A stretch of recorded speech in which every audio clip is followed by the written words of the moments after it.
Mobitel Fiber. දේශයේ fibre බලවේගය. SLT Mobitel Fiber. දේශයේ ෆයිබර් බලවේගය. කම්ෆර්ට් මෝඩියෙන් භාගයයි කලක් පවතින අලුත් පෙනුමයි.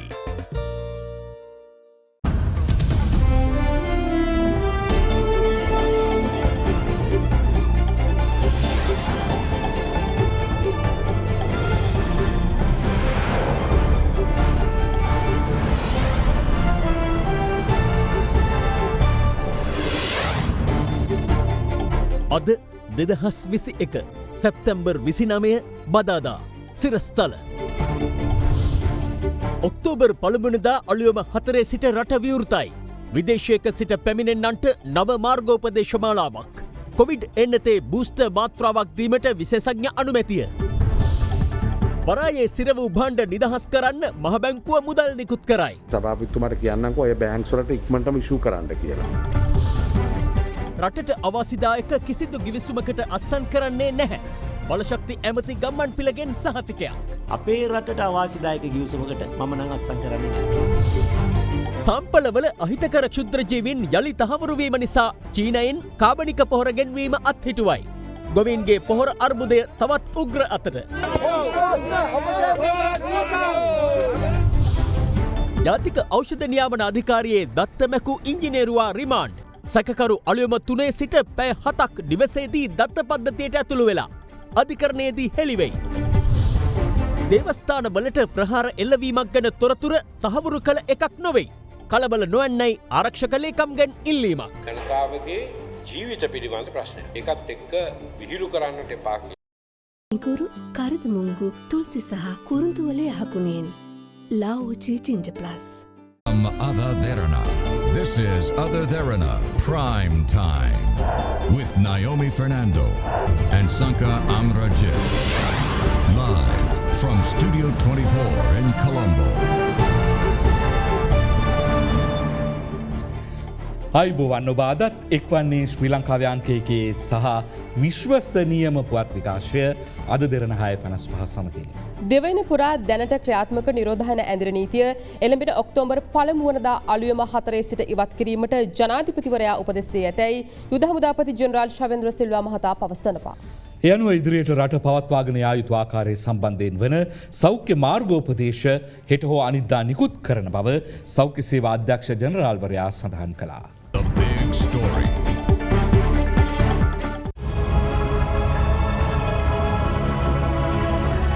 පසුගිය අගෝස්තු මස 20 වෙනිදා සිට මේ දක්වා දිවයින පුරා බලපැවැත්වෙන නිරෝධායන ඇඳිරි නීතිය අනිද්දා එනම් ඔක්තෝබර් 1 වෙනිදා අලුයම 4 සිට ඉවත් කිරීමට ජනාධිපතිවරයා උපදෙස් ලබා දී ඇතැයි යුද හමුදාපති ජෙනරාල් ශවේන්ද්‍ර සිල්වා මහතා අද සඳහන් කළා.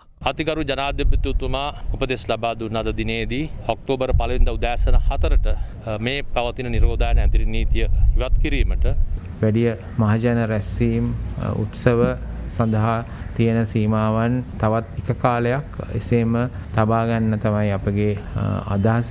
මේ පිළිබඳව සවිස්තරාත්මක විස්තරයක් හෙට හෝ අනිද්දා දිනේදී නිකුත් කරන්න බලාපොරොත්තු වෙනවා. පාසල් විවෘත කිරීම සඳහා යෝජනා සැලසුම් කරලා තියෙනවා. දැන් ඒව මොන වගේ තත්ත්වයකද පවතින්නේ?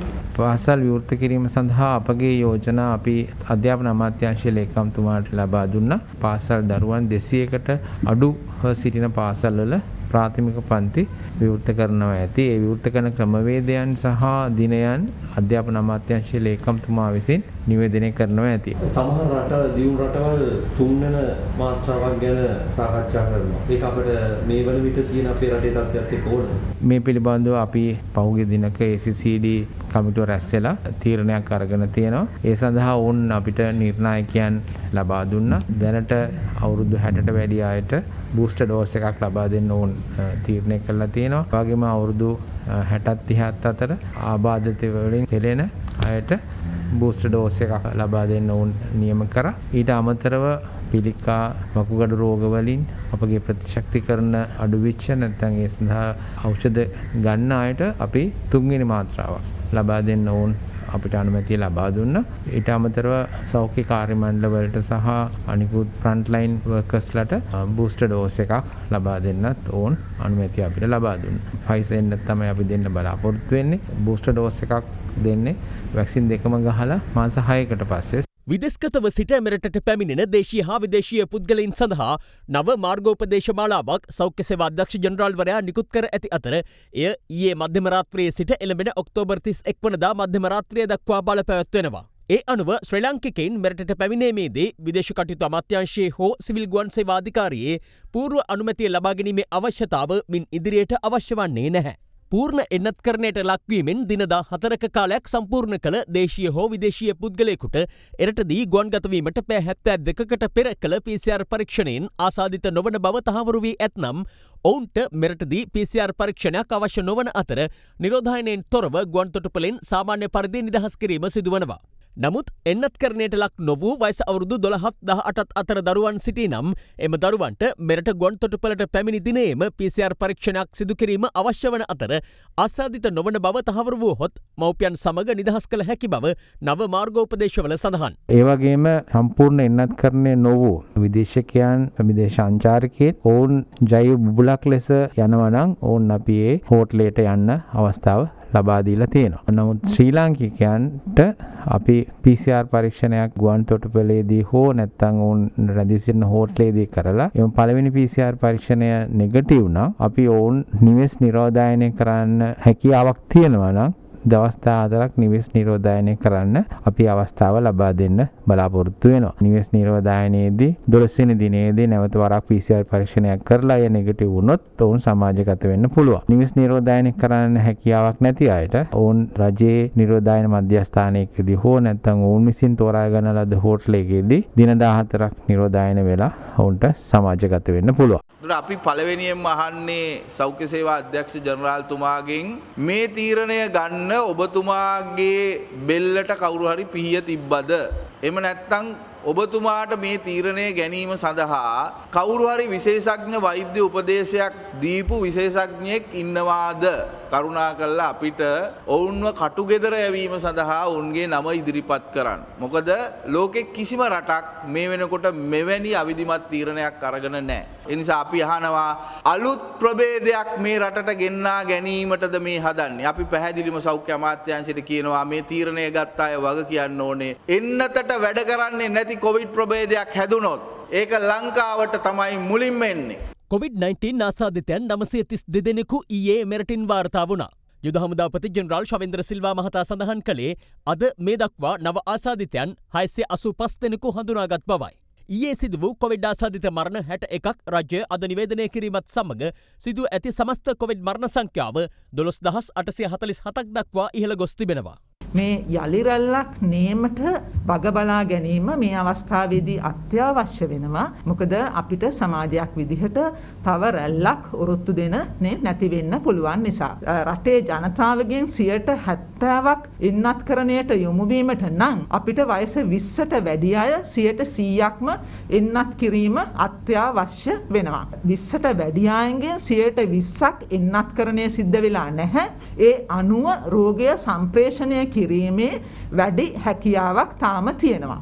මේ අන්තර් පළාත් සංචරණය ඇරියොත් එක පාටම බොහෝ වෙලාවට කණ්ඩායම් වශයෙන් විනෝද චාරිකා සහ විනෝද ගමන් වන්දනා ගමන් කියන මේ කටයුතු වල වැඩියෙන්ම ජනතාව යෙදෙනවා. ඉතින් ඒක නිසා රට ඇරීම ක්‍රමවත්ව හිමින් කළ යුතු දෙයක්. අන්තර් පළාත් සංචරණය නැවැත්තුවොත් අපි හිතනවා ඒක යහපතක් වෙන්න පුළුවන් කියන එක. කොටිකාවත්ත මුල්ලේරියාව ප්‍රාදේශීය සභාවේ සභාපති රංගජීව ජයසිංහ මහතා කොවිඩ් වෛරසය ආසාදනයෙන් ඊයේ පස්වරුවේ ජීවිතක්ෂයට පත්ව තිබෙනවා. 45 හැවිරිදිවියෙහි පසු වූ ඒ මහතා මාසයකට ආසන්න කාලයක් කොළඹ IDH රෝහලේ දැඩි සත්කාර ඒකකයේ ප්‍රතිකාර ලැබූ අතර පසුගිය සතියේ කොළඹ ජාතික රෝහලට මාරු කිරීමෙන් පසු ඊයේ මිය ගොස් තිබුණා. මේ අතර සීගිරිය නැරඹීම සඳහා පැමිණෙන විදේශීය සංචාරකයින්ගේ වර්ධනයක් මේ දිනවල දක්නට ලැබෙන බව මධ්‍යම සංස්කෘතික අරමුදලේ සීගිරි ව්‍යාපෘති කළමනාකරු උපුල් නිශාන්ත මහතා පෙන්වා දෙනවා. සංචාරකයන් 15-20 අතර ප්‍රමාණයක් දෛනික සංචාරවලට එක්ව සිටින අතර බලපෑමට ලක්ව ඇති ශ්‍රී ලංකාවේ සංචාරක කර්මාන්තය යළි ආරම්භ කිරීමට හැකිවීම පිළිබඳව සංචාරකයින් පළ කළේ මෙවන් අදහසක්. No problems, sir. I didn't face any problems. Hotels are excellent. Germany. Yes, very beautiful country, very nice people. It's very nice to be here. Yeah. මහා පරිමාණ සහල් මොල් හිමියන් ප්‍රකාශ කළ මිලට අද පිටකොටුවේ ඇතැන් තොග වෙළඳුන් වෙත සහල් තොග ලැබී තිබුණා. කෙසේ වෙතත් කුඩා හා මධ්‍ය පරිමාණ මොල් හිමියන් අද මාධ්‍ය හමුවක් හැඳවමින් අවධාරණය කළේ සහල් මිල පාලනයෙන් රජය ඉවත් නොවිය යුතු බවයි. මේ අතර වරායේ සිරවී තිබූ අත්‍යවශ්‍ය ආහාර ද්‍රව්‍ය සහිත බහලුම් නිදහස් කිරීම සඳහා ශ්‍රී ලංකා මහ බැංකුව ඩොලර් මිලියන 50ක් නිකුත් කළ බව මහ බැංකු අධිපති අජිත් නිවාඩ් කබ්‍රාල් මහතා පවසනවා. කැබිනට් මණ්ඩලය අනුමත කළ පරිදි වරායේ සිරවී ඇති අත්‍යවශ්‍ය ආහාරද්‍රව්‍ය නිදහස් කිරීම සඳහා ශ්‍රී ලංකා මහ බැංකුව ඩොලර් මිලියන 50ක් නිකුත් කළ බව මහ බැංකු අධිපති අජිත් නිවාඩ් කබ්‍රාල් මහතා පවසනවා. ඒ අනුව එම මුදල් රාජ්‍ය බැංකු දෙකකට නිකුත් කර තිබෙනවා. ඉදිරියේදී තවත් මුදල් අවශ්‍ය වන්නේ නම් එය ලබා දීමටද ශ්‍රී ලංකා මහ බැංකුව සූදානම් බවයි අධිපතිවරයා වැඩිදුරටත් පැවසුවේ. කෙසේ වෙතත් වරායේ සිරවී තිබෙන බහලුම් නිදහස් කර ගැනීම සඳහා මෙතෙක් මුදල් නොලැබුණු ආනයනකරුවන් සිය ගැටලු වරාය හා නාවක කටයුතු අමාත්‍ය රෝහිත අබේගුණවර්ධන මහතා හමුවේ අද පැහැදිලි කළා. එහිදී අදාළ ගැටලුව විසඳීම සඳහා අමාත්‍යවරයා විසින් මහ බැංකු අධිපතිවරයා දුරකථනය ඔස්සේ සම්බන්ධ කරගනු ලැබුවා. ලංකා බැංකුව ඩොලර්ස් ටික දීලා දෙනවා. සමහර බැංකුව දීලා නැහැ. ඒ කියන්නේ පොඩි මේ අමානත කකුල් බැංකුව තව ඩොකියුමන්ට්ස් දීලා නැහැ. පෑන් ඒෂියා දීලා නැහැ. NTB දීලා නැහැ. MDB, HNB අර සම්පත් ටිකක් දීලා දෙනවා. සව මේ ටික පැකට් දීලා නැහැ. දැන් යාලට තියෙන එකම ප්‍රශ්නය මේ වන විට බැංක් ඔෆ් සිලෝන් ඔක්කොම ඩොලර්ස් ටික දීලා තියෙනවා. ඊළඟට Amana bank, Pan Asia, Seylan, MDB, People's Bank දුන්නාද?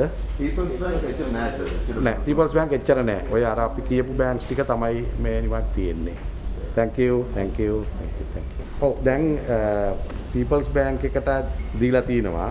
දැන් සභාපතිතුමා එතනට ගිහිල්ලා තිනවා. දැන් සභාපතිතුමාට කියන්නම්කෝ ඔය බැංක්ස් වලට ඉක්මනටම ඉෂුව කරන්න කියලා. මොකද අපි ඉක්මන් කලේ නැතුනොත් එක වෙලාවකට මං හිතන්නේ මේ බහණ්ඩවල කල්ලිකුත් වූ දිනේ බවට පත් වුනොත් කාටවත් ප්‍රයෝජනයක් ගන්න බැරි තත්වයකට පරිවර්තනය වෙනවා. අපි රිලීස් කරගමු. ඊට පස්සේ අවසානයේදී මෙතන අපිට මේ ප්‍රමාද ගාස් සම්බන්ධයෙන් තීන්දුව ගන්න එකේදී උපරිමය කරන්න පුළුවන් දේ අපි කළා දෙන්න.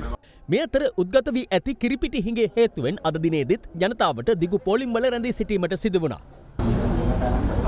දැන් සපද කියලා හඳ තියෙන. රස්සාවයි මේකයි දෙකක් කරන්න බෑනේ. මාර කට්ටක් අන්දලා තියෙන මොනවා කරන්නේ බොණ්ඩත් එපා නේද? කිසිම කඩේක නැහැ කිරිපිටි. සෑහෙන කට්ටක් කනම කට්ටක් නෙවෙයි කටු. මෙහෙම පෝලිම් වල ඉඳලා පිටි අරගෙනත් වැඩක් නැහැ මේ වගේ ලෙඩක් තියෙද්දි. වැඩක් නැහැ කතා කළේ ඒවා ගැන. මොකද ගැන්නේ? පිටි පෝලිම, ගෑස් පෝලිම, සීනි පෝලිම, පරිප්පු පෝලිම. ඇයි මාත්‍යෝ මේම අපි අසරණ කරන්නේ? මේ අතර මහා පරිමාණ සහල් මොල් හිමියන් විසින් ඊයේ දිනේදී වී සහ සහල් වර්ගවල නව මිල ගණන් ප්‍රකාශයට පත් කළා. ඒ අනුව අදාළ මිල ගණන් වලට වෙළඳපොලේ සහල් තිබේද යන්න පිළිබඳව අප සොයා බැලීමක් කළා. කීරිය අදට දෙනවා මතය අපි 158යි, නාඩු 110යි, සම්බය 130 ගාන දෙන්නේ. සාමාන්‍ය නාඩු 115යි, සම්බය 140යි, කීරිය 165යි. ඉතින් මෙච්චර කාලෙ ඉතින් දැන් කීරි සම්බ තිබුණේ නැහනේ. මාකට් එකේ තිබුණේ නැහැ. දැන් මේ ඊයේ මිල තීරණය කරානේ පිරිස. දැන් බඩු ඇවිල්ලා තියෙනවා ඉතින්. ආල් මිල ඉතින් තීරණය කරලා තියෙන්නේ නිපුණයි අරලියයි දෙන්න. ඒගොල්ලෝ කියන මිලට බාණ්ඩු ආවම අපිට තියෙන්නේ අපේ ගාන තියලා විකුණන්න. එච්චර තමයි කරන්න තියෙන්නේ. හාල් තාම එවිලා නැහැ. එනවා කියලා කිව්වොත් බඩු සම්බයම ආවේ නැහැ තව. තව නාඩු ආවේ නැහැ. බඩපත් නාඩු වර්ග දෙකක් තුනක ආවේ නැහැ. හාල් තියෙනවා මතය දැන් ඕන තරම් තියෙනවා. බඩු එනවා දැන්. හාල් තියෙනවා දැන්. දැන් අපිටත් ලේසි විකුණන්න බය නැතුව අපි තාල් එනකටිට ඕන තරම් දෙන්න පුළුවන් අපිට. මේ අතර සහල් සඳහා පනවා තිබූ පාලන මිල ඉවත් කිරීම සම්බන්ධයෙන් අද පක්ෂ විපක්ෂ දේශපාලනඥයින් මෙලෙස අදහස් පළ කළා. එනිසා අපි කියන්න ඕනේ මේ වී මිල තීරණය කරන්න බෑ මේ වී මොල් හිමියන්ට. ඩඩ්ලි සිරිසේන මහත්තයාට ඒක තීරණය කරන්න බෑ. ඒක තීරණය කරන්නේ රජය. එනිසා ගොවියට සහතික මිලක් ගේම පිළිබඳ අපිට කිසිදු ගැටලුවක් නැහැ. අපි ඉන්නේ ගොවියා ශක්තිමත් වෙන්න ඕනේ. වී මිල තීරණය කරන්නේ රජය. ඒක හොඳින් වී මොල් හිමියෝ මතක තියාගත්තොත් හොඳයි. මොකද අපි රටින් හාල් ගේන එක කැමැත්තෙන් කරපු දෙයක් නෙමෙයි. අද වුණත් සාධාරණ මිලකට පාරිභෝගික ජනතාවට ලබා දෙනවා නම් අපේ කමිටු තීන්දුව ගත්තත් අපිට පුළුවන් ඒ හාල් ගේන එක අඩු කරන්න. ප්‍රධාන පෙළේ ව්‍යාපාරිකයෝ එකඟතාවයකට එනවා නම් ගොවියට මෙන්න මේ ආකාරයේ මිලක් අපි ලබා දෙනවා. පාරිභෝගිකයට මෙන්න මේ ස්ථාවර මිලකට හාල් ලබා ගන්න පුළුවන්කම ලැබෙනවා. මේ මිල පිළිබඳව අපි වග කියනවා කියන එක මං හිතනවා ඒ වෙලාවේ ඒ අය පෙන්වන්නේ තමන්ගේ සමාජ වගකීම පිළිබඳව.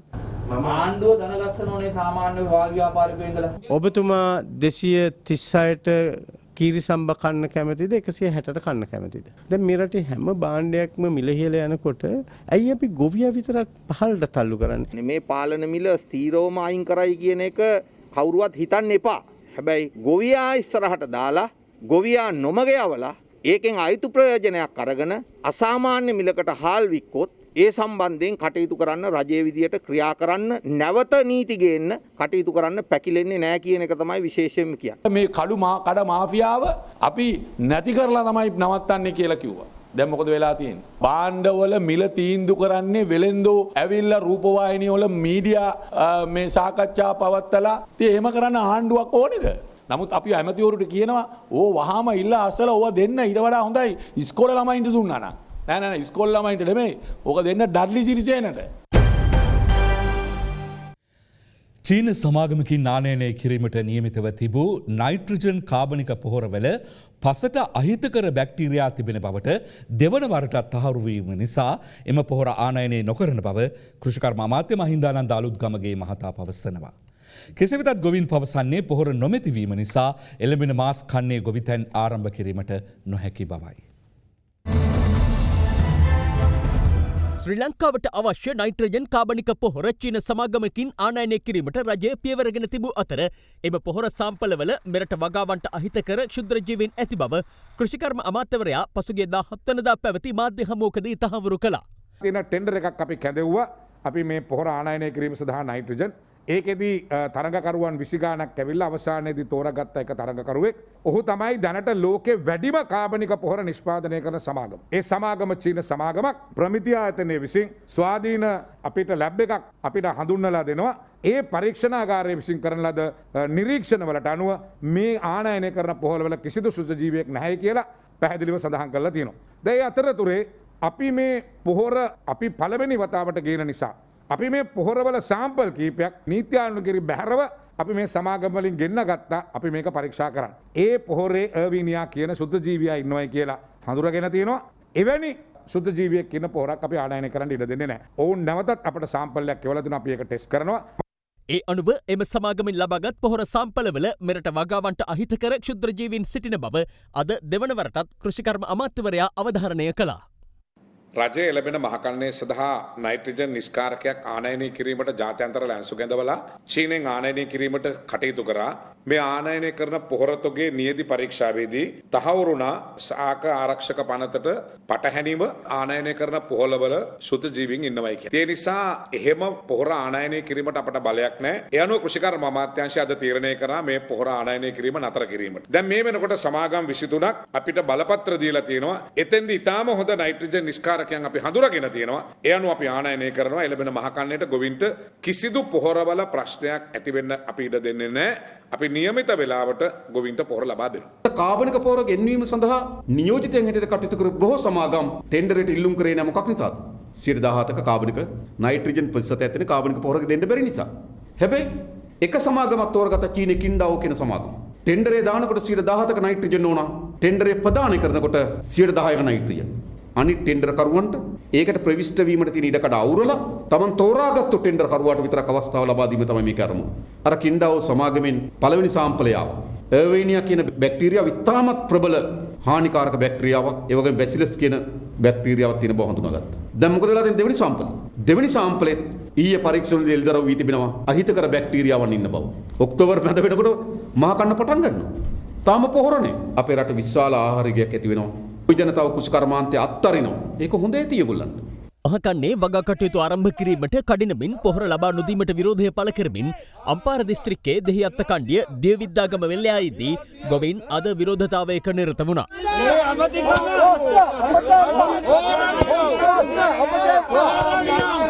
දවස් 20කින් මේ කුඹුරු පටන් ගන්නවා. පොහොර නැති වුණොත් අපිට විතරක් වීබුසලක් වගා කරගෙන අපි මේක අත්හරිනවා. එළඹෙන මහකන්නේ වගා කටයුතු මේ වන විට ආරම්භ කළ යුතු වුවත් පොහොර නොමැතිවීම නිසා අම්පාර වඩිනාගල හා කරබාන හේන් ගොවින් මේ වන විට ගැටලුවකට මුහුණ දී සිටිනවා. බඩ ඉරිඟු වගාව මූලික කරගත් මොවුන් කව්පි හා මුං වගාවන් වලද නිරත වනවා.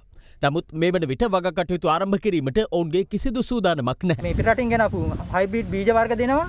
ඒක දවස් 45න් මල් පිපිලා දවස් 60න් සම්පූර්ණ වගාව වර්ධනය වෙලා අවසන් වෙනවා. හැබැයි කාබනික පොහොර පොළොවට දැම්මට පස්සේ දිරන්න මාස 3ක් විතර යනවා. මේ අපිට එහෙමනම් දෙන්න ඕන දේශීය බීජ වර්ගයක්. මේ අතර මාස් කන්නේ වගා කටයුතු ආරම්භ කිරීමට පොහොර නොමැතිව හම්බන්තොට වලව කලාපයේ ගොවින් අසිරිතාවට පත්ව සිටිනවා. වී එළවලු හා පළතුරු වගාවෙන් දිවි සරි කරගන්නා ගොවින්ගේ ජීවනෝපායට එල්ල වී ඇත්තේ දැඩි තර්ජනයක්. කිලෝ 35-40 ගොවි ජනතාවගේ කෙසෙල් කන අද කිලෝ 5-6ට බැහැලා තියෙනවා. කළමනාකරණයකින් යුතුව මේ කොම්පස් පෝරට් එක දුන්න නම් මේක මෙහෙම වෙන්නේ නැහැ. ගහෙන් වැටුණු මිනිහට ගොනා යන්න වගේ තත්ත්වයට පත් වෙලා තියෙන මේ ගොවි ජනතාව. ජාතික ඖෂධ නියාමන අධිකාරියේ දත්ත මැකීමේ චෝදනාවට අත්අඩංගුවට ගත් මෘදුකාංග ඉංජිනේරුවරයා ඔක්තෝබර් 6 වෙනිදා තෙක් රක්ෂිත බන්ධනාගාරගත කිරීමට කොළඹ අතිරේක මහේස්ත්‍රාත් ශිලිනි පෙරේරා මහත්මිය අද නියෝග කළා. නඩු අද කැඳවූ අවස්ථාවේ අධිකරණය හමුවේ හෙළි වූයේ මෙම සැකකරු ජූලි 9 වනදා අලුයම 3:47 සිට පය 7ක කාලයක් සිය නිවසේදී මෙම දත්ත පද්ධතියට පිවිස සිට ඇති බවයි.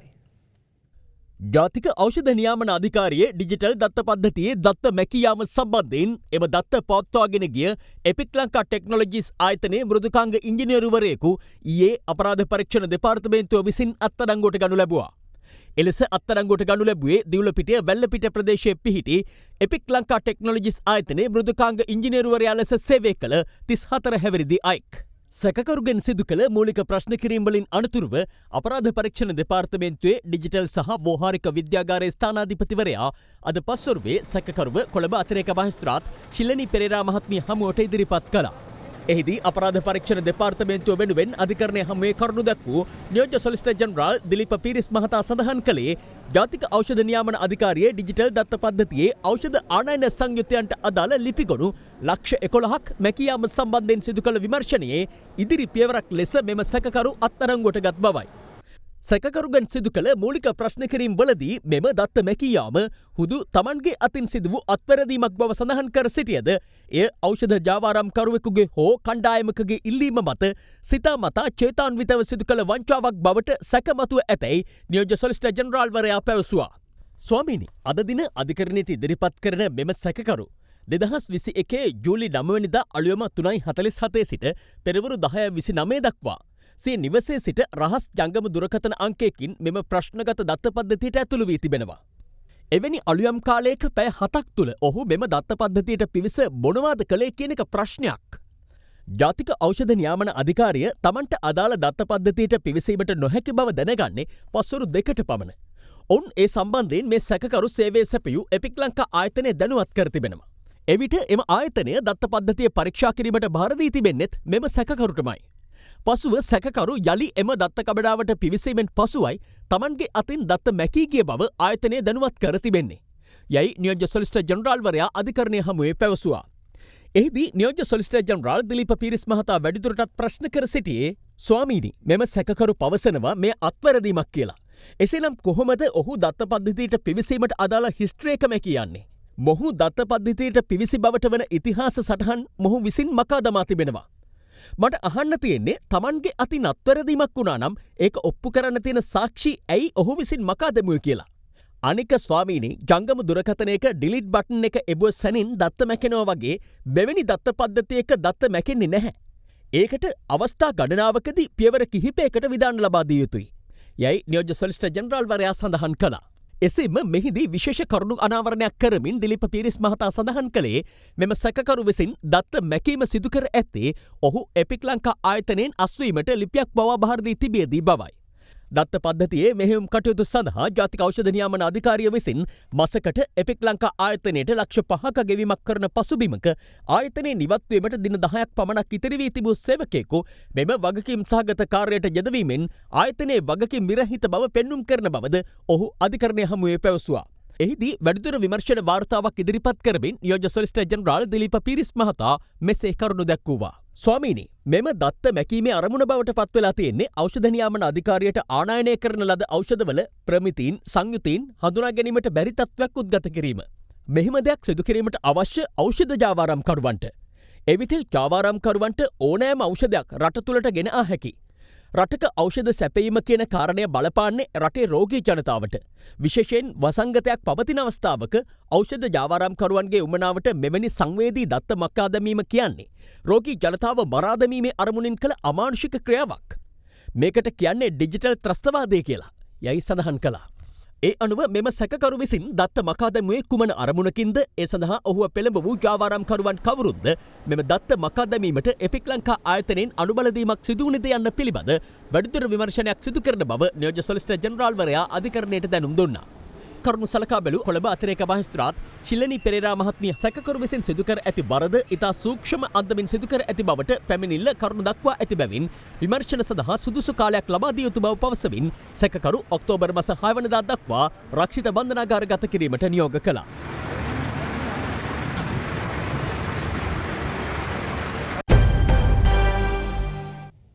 මෙරට විදුලි බලාගාරවලට ගෑස් සැපීමට අදාළව රටට අවාසිදායක කිසිදු ගිවිසුමකට ඛනිජ තෙල් අමාත්‍යවරයා ලෙස තමන් අත්සන් නොතබන බව අමාත්‍ය උදයගම්මන් පිළ මහතා පවසනවා. බලශක්ති අමාත්‍යංශය අද පැවති ප්‍රවෘත්ති සාකච්ඡාවකට එක්වමින් ඔහු වැඩිදුරටත් සඳහන් කළේ මෙරට විදුලි බලාගාරවලට ගෑස් සැපීම 2028 වසර දක්වා ඇමරිකානු සමාගමකට ලබා දීම ශ්‍රී ලංකාවේ ගෑස් නිධි කැණීමට බාධාවක් වන බවයි.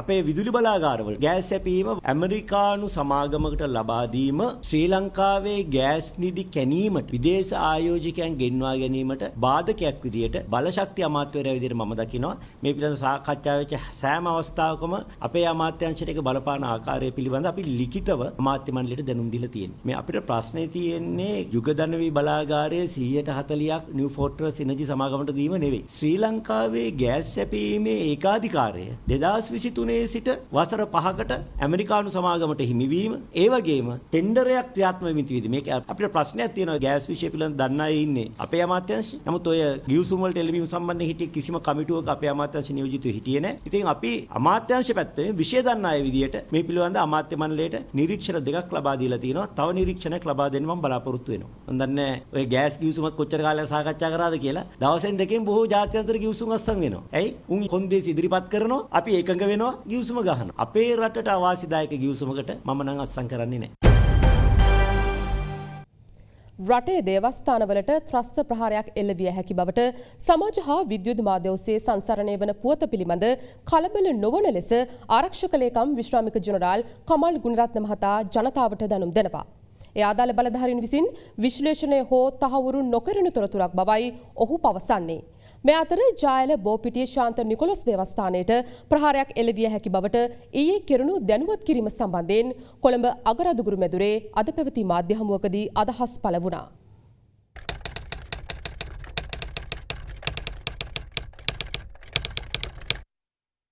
මේ ජායල බෝපිටිය ශාන්ත නිකොලස් දේවස්ථානය. මෙම දේවස්ථානයට ඊයේ පෙරවරුවේ නාවික හමුදා නිලධාරීන් පිරිසක් මෙලෙස පැමිණ තිබුණේ විශේෂ දැනුවත් කිරීමක් සඳහායි. දේවස්ථානයට ප්‍රහාරයක් එල්ලවිය හැකි බවත් ඒ පිළිබඳ අවධානයෙන් සිටින ලෙස තමන්ට තොරතුරක් ලැබී ඇති බවයි එම නිලධාරීන් දේවස්ථානයේ සේවකයින්ට පවසා ඇත්තේ. මං ඇහුවා ඇයි කියලා. ඊට පස්සේ කිව්වා මේ පාද හම්බෙන්න යාවේ කිව්වා මං කිව්වා පාද නැහැ. එහෙනම් මේ පණිවිඩයක් තියෙනවා කියන්න ඔයාලට පුළුවන් ද කියන්න කියලා ඇහුවා. මං කිව්වා හා කියලා. ඊට පස්සේ තමයි කිව්වේ මේගොල්ලන්ට දැනගන්න ලැබුණා බෝම්බයක් සම්බන්ධව තොරතුරක්. ඉතින් අපිට පාදව දැනුවත් කරන්න ඕනේ. මේ ඔයා ඒක කියනවාද කියලා මං කිව්වා හා කියලා. ඊට පස්සේ කිව්වා ඔය නාඳුන ණයෙයි ඒගොල්ලන්ව ටිකක් පරීක්ෂා කරලා බලන්න පාදස්ලා වගේ අයත් එන්න පුළුවන්. සෙවිල්ලෙන් ඉන්න කියන්න කිව්වා. දැන් එහෙම ත්‍රෙට් එකක් තියෙනවා නම් එයාලා ඉස්සෙල්ලා කරන්න ඕනේ මේවට කවුරු හරි ආරක්ෂකංශය දාන එක. වචනෙන් කියනකට වඩා එයාලා ක්‍රියාවට නම් වල යන්න ඕනේ. එතකොට බය නැහැ අපිට. ආරක්ෂාව මේ වෙනකන් දීලා නැහැ. මේ අතර කොළඹ අගරදුගුරු මැදුරේදී අද පැවති මාධ්‍ය හමුවකදී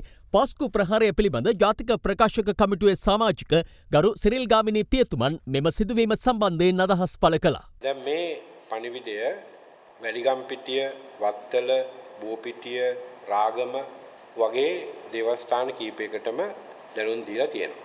ප්‍රහාරයක් එල්ලවීමේ පොදු අනතුරක් තියෙනවා නම් එහෙමනම් කළ යුතුව තියෙන්නේ ආරක්ෂක අමාත්‍යාංශය හරි නැත්නම් උද්‍යාංශය හරි කවුරු හරි නිල වශයෙන් වගකීම දරන්නට පුළුවන් කෙනෙක් තේතුම් කාදිනල් හිමිපාණන් මේ පිළිබඳව නිල වශයෙන් දැනුම් දෙන එක. පොදු වශයෙන් දැනුම් දෙන්නේ නැතුව කවුරු හරි නිලධාරීන් පිරිසක් ගිහිල්ලා මෙහෙම කියලා ඊට පස්සේ කියනවා නම් මේක වැරදීමකින් සිද්ධ වෙච්ච දෙයක් කියලා ඒකට ප්‍රශ්නයක් එනවා. මොකද මේක විහිළුවක් නෙමෙයි. දැන් මේ විදියට ඇවිල්ලා කියලා ඊට පස්සේ කියනවා මේක වැරදීමකින් වුණා කියලා ඊළඟ දවසේ ඇවිල්ලා කිව්වම අපි කොහොමද විශ්වාස කරන්නේ මේක ඇත්තටම සත්‍ය තොරතුරක් කියලා. ජනතාවගේ ජීවිත පිළිබඳ ප්‍රශ්නයක්. ඒකත් එක්ක විහිළු කරන්නට එපා කියලා අපි විශේෂයෙන් ඉල්ලා සිටින්නට කැමැතියි. මේ අතර ආරක්ෂක අමාත්‍යාංශය අද මාධ්‍ය වෙත නිවේදනයක් නිකුත් කරමින් සඳහන් කළේ ශ්‍රී ලංකාවේ දේවස්ථානවලට ත්‍රස්ත ප්‍රහාරයක් එල්ලවිය හැකි බව සඳහන් කරමින් සමාජ මාධ්‍ය සහ විද්‍යුත් මාධ්‍ය ඔස්සේ සංසරණය වන පුවත පිළිබඳ ජනතාව කලබල විය යුතු නැති බවයි.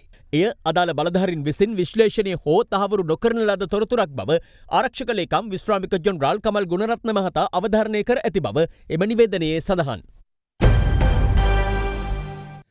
අනවශ්‍ය විවේචන තමාගේ පයට පෑගෙන දූවිල්ලක් තරම්වත් ගණන් නොගන්නා බව විපක්ෂනායක සජිත් ප්‍රේමදාස මහතා පවසනවා.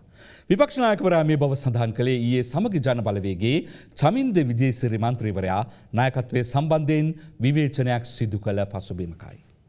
ආණ්ඩුවේ වැරදි ටික ආණ්ඩුවේ වැටීම පෙන්න ඒක අපේ දේශපාලන ගමන කියලා හදාගන්න උත්සාහයක් දරනවා. ඒක තමයි විපක්ෂය අපේ වැටීම. ඒ නිසා අපිට දේශපාලන වැඩපිළිවෙලක් ඉදිරියට අවශ්‍ය. අපි කියනවා අපේ සජිත් ප්‍රේමදාස මැතිතුමා සමගි ජන බලවේගය තුල දැන් මේ ආණ්ඩුවට වැරදෙන දේවල් පෙන්න ආණ්ඩුවේ වැරදිත් එක්ක ගමනක් යන්න හදනවා නම් ඒක දේශපාලන වශයෙන් රටේ ජනතාවට විහිළුවක්. මේ අතර විපක්ෂ නායක කාර්යාලයේදී අද පැවති උත්සවයකදී විපක්ෂ නායකවරයා මෙලෙස අදහස් පළ කළා.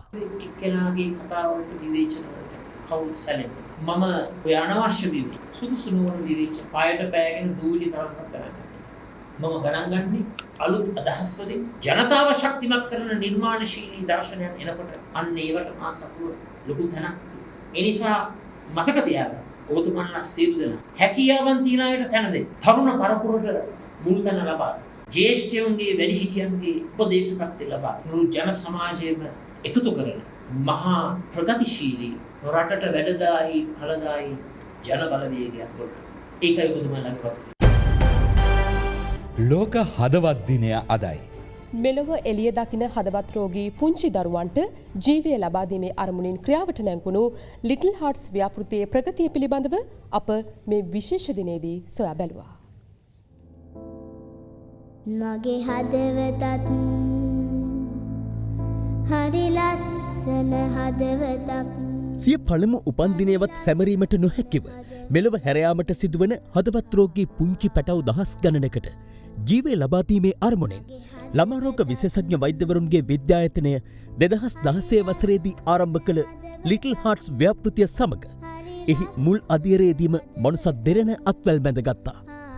ව්‍යාපෘතියේ ඉලක්කය කොළඹ රිජ්වේ ආර්යා ළමාරෝහල සඳහා මහල් 12කින් සමන්විත අංග සම්පූර්ණ ළමා හෘද රෝග ඒකකයක් ඉදිකිරීමයි. දහස් ගණනක් හදවත් රෝගී දරුවන්ට නිරෝගී අනාගතයක් උරුම කර දීම සඳහා ක්‍රියාත්මක වූ මෙම ව්‍යාපෘතියේ වත්මන් තත්වයයි මේ.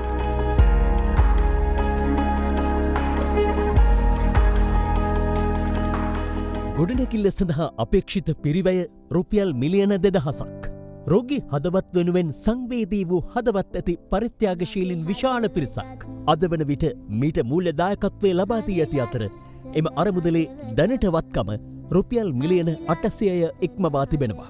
දැන් තියෙන්නේ මේකේ නිම කිරීමේ කටයුතු තමයි කරන්න තියෙන්නේ. මූලික ඉදිකිරීම වලින් 95%ක් 99%ක්ම ඉදි කරලා ඉවරයි. ස්ට්‍රක්චර් එක ඉවරයි. දැන් තියෙන්නේ ඉස්සරහට නිම කිරීම කටයුතු. මෙහි ඉදිකිරීම් ලබන වසරේදී අවසන් කිරීමට අපේක්ෂිත අතර පුංචි හදවත් වලට ජීවය දෙන්නට පරිත්‍යාගශීලී ඔබට මේ ජාතික කර්තව්‍ය සඳහා එක්වීමට තවදුරටත් අවස්ථාව හිමි වනවා. මේ ගොඩනැගිල්ල හැදුවහම අපි එක වසරකට ළමයින් 10000ක් සනීප කරන්න පුළුවන්. එතකොට වසර 20ක් තිබුණොත් දරුවෝ ලක්ෂ 2ක් සුවපත් වෙනවා. වෙබ් පේජ් එකක් තියෙනවා. එතෙන්ට ගියා නම් අපිට පරිත්‍යාග කළ හැකි සියලුම විදි ඒකෙත් පෙන්නලා තියෙනවා. ඉතින් අද දින වෙනකොට මේ ව්‍යාපෘතියේ 150කට වැඩි පිරිසක් නිම වෙලා සාර්ථකත්වයට පැමිණලා තියෙනවා. ඉතින් ඒ වෙනුවෙන් අපිට නිහතමානී ආඩම්බරයක් ලැබෙනවා. ඒ වගේම මෙම ව්‍යාපෘතිය අවසානයේ දක්වා ගෙනහිල්ලා වසරකට මිය යන ළමුන් 1500 පමණක් දෙනාගේ ජීවිත බේරා ගැනීමේ හැකියාව ලැබීම තමයි ලෝක හදවත් දිනේ අපේ ප්‍රාර්ථනාව. මගේ හදවතත් හරි ලස්සන හදවතක්. සතොසේ සිදුව ඇතැයි කියන සුදුලූන් වංචාව පිළිබඳ වාර්තා කළ මාධ්‍යවේදීන්ගෙන් ප්‍රශ්න නොකරන්නයි දැනුම් දී තිබියදී ඊට අදාළව ක්‍රියා නොකිරීම සම්බන්ධයෙන් අපරාධ පරීක්ෂණ දෙපාර්තමේන්තුවේම නිලධාරීන් පිළිබඳ විමර්ශනයක් ආරම්භ කර තිබෙනවා. මහජන ආරක්ෂක අමාත්‍ය සරත් වීරසේකර මහතා පොලිස්පතිවරයාට මෙලෙස නියෝග කර ඇති බවයි එම අමාත්‍යංශය නිවේදනයක් නිකුත් කරමින් සඳහන් කළේ. දැන් තවත් පුවත් කිහිපයක්.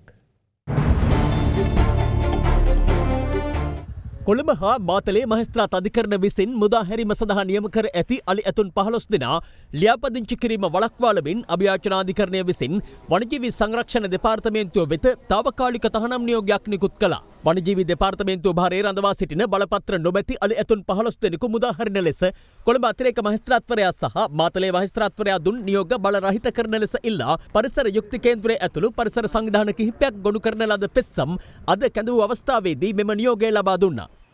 කොළඹ ඕල්කට් මාවතේ සිට වරාය දක්වා ඇති ඇවිදින මන්තීරුව වසා දැමීම සම්බන්ධයෙන් වූ පුවත ඊයේ අද දෙරණ වාර්තා කළ අතර අද එය හරස් කරමින් තිබූ ගල් බැම්ම ඉවත් කර තිබෙනවා.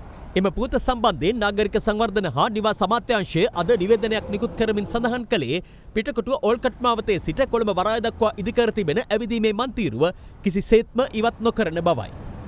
ගාල්ල අහංගම කතුළුව ප්‍රදේශයේ ව්‍යාපාරිකයෙකු සහ ඔහුගේ පුත්‍රයාට කිසියම් පිරිසක් පසුගියදා පහරදීමක් සිදු කර තිබෙනවා. පුද්ගලික ආරවුලක් මත මෙම පහරදීම සිදු කර ඇති අතර පහර දෙන ආකාරය නිවසේ සවිකර තිබූ CCTV කැමරාවක මෙලෙස සටහන් වී තිබුණා.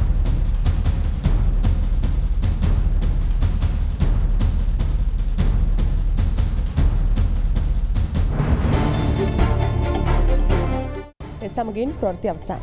සුබරාත්‍රි.